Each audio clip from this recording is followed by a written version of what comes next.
নমস্কার। আজকের নিবেদন সুবোধ সরকারের লেখা শাড়ি। বিয়েতে ৫১টা শাড়ি পেয়েছিল মেয়েটা। অষ্টমঙ্গলায় ফিরে এসে আরও ৬টা। এত শাড়ি একসঙ্গে সে জীবনে দেখেনি।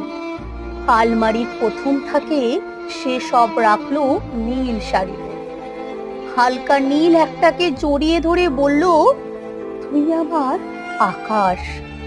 দ্বিতীয় থাকে রাখলো সব গোলাপিদের। একটা গোলাপিকে জড়িয়ে ধরে সে বলল, তোর নাম অভিমান। তৃতীয় থাকে ৩টি ময়ূর, যেন ৩ দিক থেকে ছুটে আসা সুখ।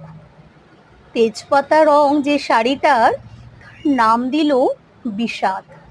সারা বছর সে শুধু শাড়ি উপহার পেল। এত শাড়ি সে কি